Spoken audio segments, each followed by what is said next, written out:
Ouais, salut tout le monde. Comme je vous l'ai dit, je vous fais une petite vidéo là vite fait, de façon à vous montrer les images concernant les trois affiches espagnoles sur l'Xpy. Comme je vous l'ai dit, vu que j'ai réglé pour ces trois matchs, autant que vous en profitiez. Donc je vais vous faire défiler si tout fonctionne. Attendez, j'ai perdu ma souris. À chaque fois quand on filme, ça fait la même chose. Voilà, elle est revenue. Alors, elle est repartie. Non, elle est à nouveau bloquée. Voilà, c'est bon. Pardon. Donc on commence par Retafe. On a joué Retafe moins 0,25, un petit handicap. Donc la moitié de notre mise sera remboursée en cas de match nul. On gagne le bet si Retafe s'impose et on perd le bet si Almeria s'impose. Donc vous avez sur l'Xpy, pour ceux qui ne connaissent pas, donc le match, la dénomination du match, où c'est situé en Espagne, les conditions climatiques, les stats des équipes, donc les stats complets. Mais nous, ce qui nous intéresse, c'est les stats à domicile. Donc on voit que sur les 5 dernières rencontres, ils ont 4 victoires, un match nul. On voit qu'ils ont une seule défaite à domicile sur 20 matchs joués. Donc à domicile, une seule défaite, 7 nuls, 12 victoires, voilà. Et concernant Almeria, ils ont 14 défaites à l'extérieur, uniquement 3 victoires et 3 matchs nuls. Au niveau de la forme du moment, état de forme, on la voit ici, 3 victoires et 2 défaites, donc ils sont plutôt, c'est la même chose que pour Retafe, ils sont plutôt en forme à l'extérieur, par contre 3 défaites pour 2 victoires. On va espérer que là il n'y ait pas un petit truc vert pour pas continuer la série. Les absences. Vous voyez, ici on a les absences. Là vous avez aussi les cotes avec les handicaps. Bon, c'est pas mal, c'est un petit. Bon, moi je m'en sers pas parce que sinon j'ai ce qu'il faut, j'ai pas besoin de m'en servir. Bon, ici on passe donc les absences. Une seule absence concernant Retafe et du côté d'Almeria. Vous avez 4 absences. Ici, c'est l'importance des joueurs. 3 étoiles jaunes, c'est un joueur très important. Aucune étoile, c'est un joueur très peu important. Et puis voilà, vous comprenez. Là sont les joueurs blessés. Et là, ce sont le nombre de matchs qu'ils ont loupés. Donc lui a loupé un seul match. Là, 12 matchs de loupés, 13 et 23. Là, ce sont le nombre de matchs qu'ils ont joués. Donc cet attaquant a joué 20 matchs, il a mis aucun but et il a fait une passe décisive, il est blessé, il a loupé un match. Voilà à peu près les explications concernant les blessés. Les joueurs incertains, il y a un joueur incertain ici qui est un joueur important qui a joué 31 matchs, 3 buts, une passe décisive, et donc il n'a rien loupé pour l'instant, il est incertain. Le retour des joueurs blessés, vous les avez ici. Voilà, des petites informations supplémentaires. Là, c'est la composition des équipes globales. Ce qui est bien sur l'Xpy aussi, c'est quand on garde sa souris dessus, vous voyez, on a toutes les infos en dessous, le nombre de matchs, le nombre de fois où il a été remplaçant, le nombre de buts, enfin le nombre de minutes de jouer, les cartons jaunes, rouges, enfin plein d'infos concernant tous les joueurs, donc les noms, les apparitions, leur âge, leur taille, s'ils sont gauchers, droitiers, leur pays d'origine, voilà, plein de choses très intéressantes que l'on trouve sur l'Inspy, les remplaçants probables, entraîneurs et les meilleurs buteurs que vous avez là. Là, c'est la dernière rencontre que chaque équipe a effectuée avec la composition des équipes. On peut avoir la composition de l'équipe adverse aussi, vous voyez, c'est pas mal.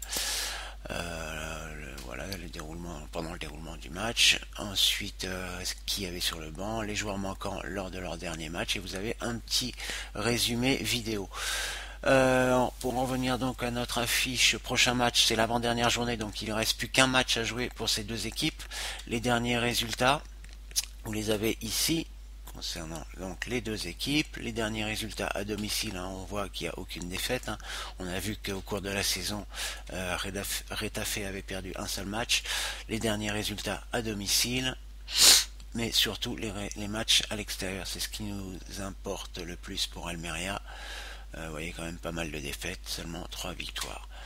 Voilà, les corners, je m'en sers pas, mais pour ceux qui jouent, qui parient sur les corners, ça peut être intéressant.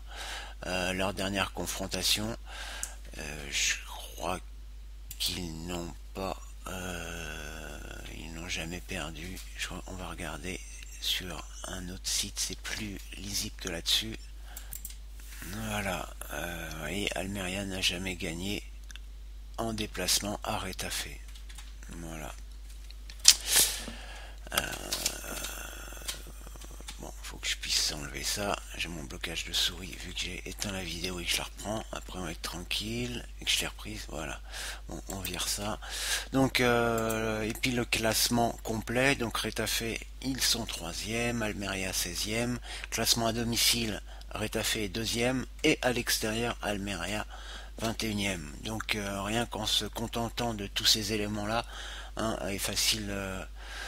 De dire que Retafe est quand même nettement favori pour ce match. On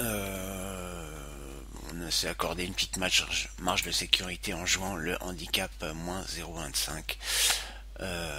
Voilà, on verra ce que ça donne, mais bon, je suis assez confiant pour ce match. On passe à la deuxième affiche espagnole. Cardiz Elche.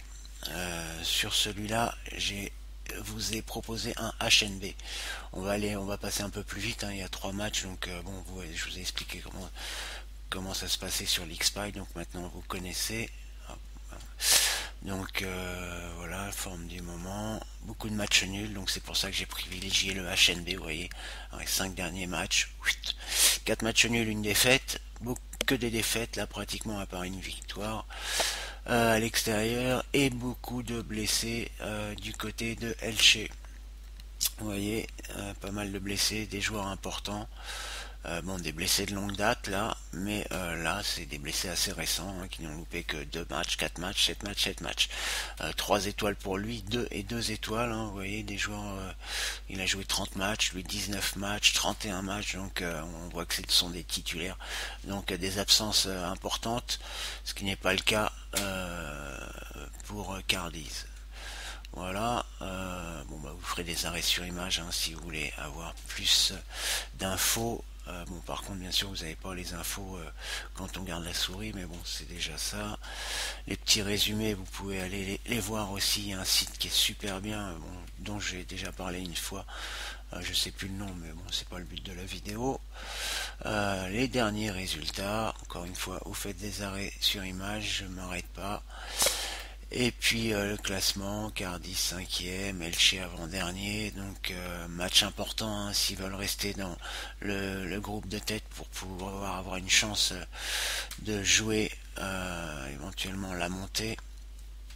Je vais vous montrer ça, parce que là je crois que c'est pas... Ah si, c'est détaillé aussi.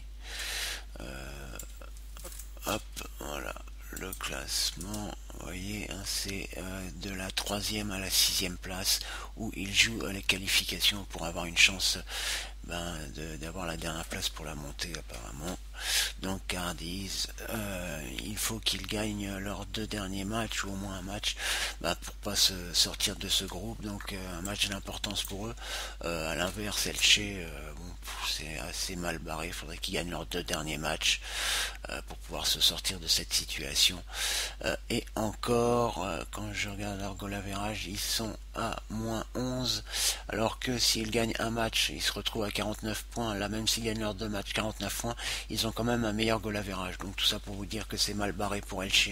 Il y a très peu de pourcentage, il doit être de l'ordre de 5% quoi, pour qu'ils aient une chance de s'en sortir. Donc les carottes sont pratiquement cuites pour les pépères d'Elche là. Voilà, classement à domicile, c'est pas top pour Cardiz, Elche, bon, ils sont 13e. Voilà, donc HNB, en espérant qu'il y ait un petit match nul. Et sinon, si Cardiz gagne, nous sommes remboursés. Si Elche gagne, nous allons continuer à pleurer, parce qu'en ce moment, on pleure beaucoup. Je ne vais pas m'étendre là-dessus. Avec Roland Garros, on en parlera peut-être une autre fois, quoique non, j'ai pas envie d'en parler. Le dernier match, Huesca. J'ai un pari qui sera recombiné dans le cas où il passe. Donc voilà, toujours la même chose. Comme j'ai dit dans mon poste, les blessés sont des points importants. Bon, l'état de forme, vous l'avez encore une fois, toujours pareil. 5 défaites sur toute la saison. Voilà. 3 victoires seulement en déplacement sur toute la saison.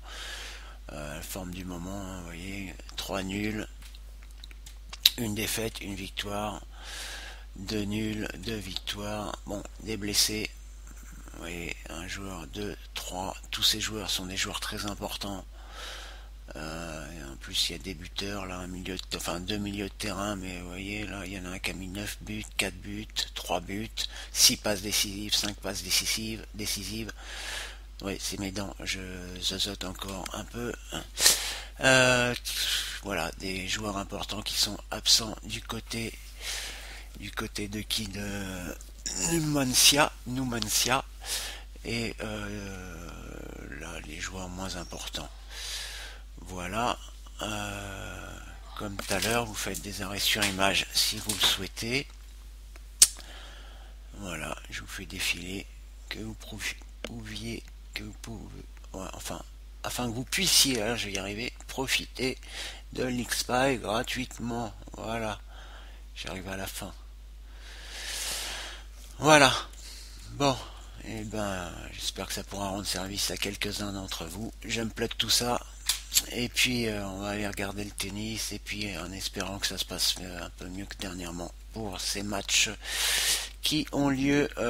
Les matchs espagnols c'est ce soir à 20h, sinon on a un match cet après-midi 18h Norvège, sinon c'est 20h ce soir. Voilà, je vous souhaite un bon dimanche à tous, ciao ciao.